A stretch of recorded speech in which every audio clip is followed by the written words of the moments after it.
What's up? This is Read This, Craft That with me, Beth, from the St. Louis Public Library.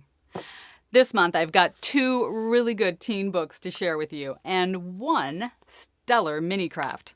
So come on, let's get started.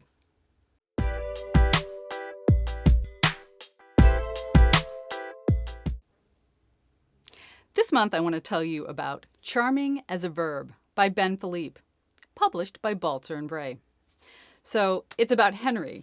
He's a senior in New York City, and he goes to one of the most woke private schools there.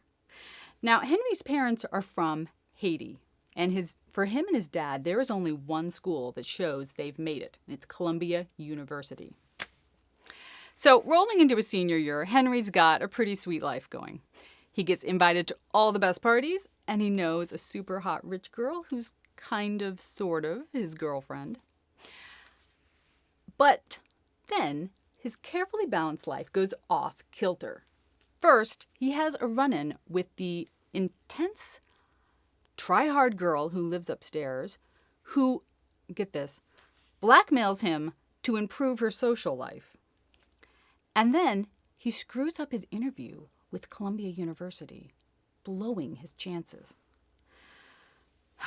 And Henry finds himself adrift. Now, that super intense girl who's also kind of cute. She says he should apply to a backup school. But isn't that like admitting defeat? When all of Henry's friends start getting admitted into their top choice universities, Henry gets desperate.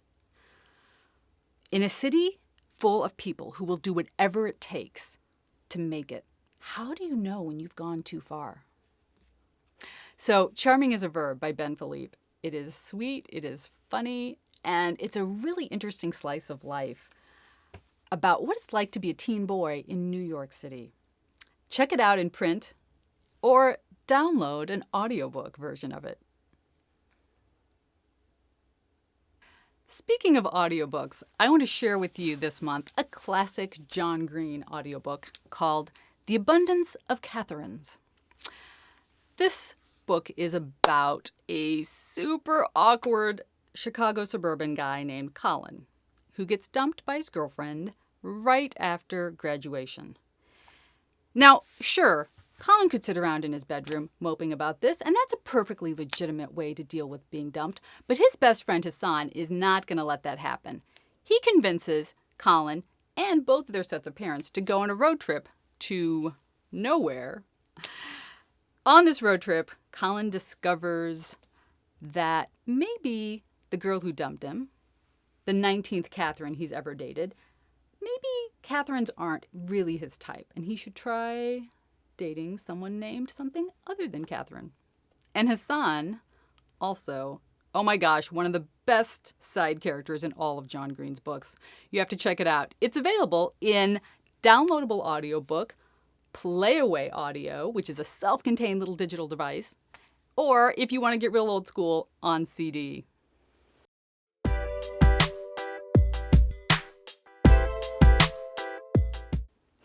So for this month's craft, we've got a stellar little do-it-yourself mini lightsaber that you can find in our take-and-make bags at any St. Louis Public Library location.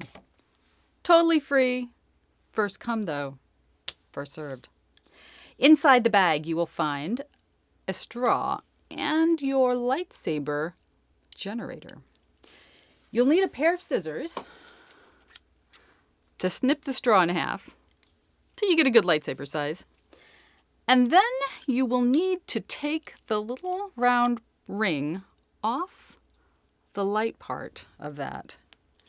And then, this is tricky, you're going to fit the straw into and around the bulb. And frankly, mine didn't fit in the first time. So if you need some help, you can take your scissors and do a little tiny, like a 1/4 inch snip, not too much, right inside there.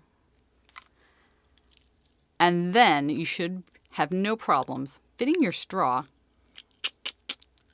right between the light bulb and the plastic until you get the lightsaber. And then I will show you how cool this looks in the dark.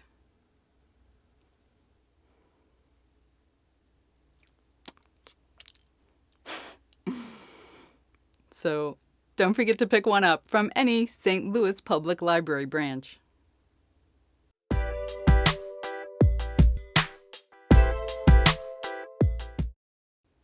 Before we go, I just want to give a shout out to our Read It Forward book for this year, 10 Things I Hate About Pinky by Sandhya Menon.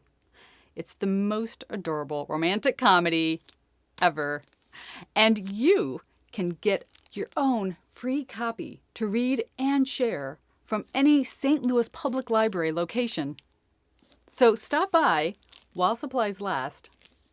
And don't forget to check out our website, slpl.org. So thank you for joining me today with Read This, Craft That with me, Beth, from the St. Louis Public Library.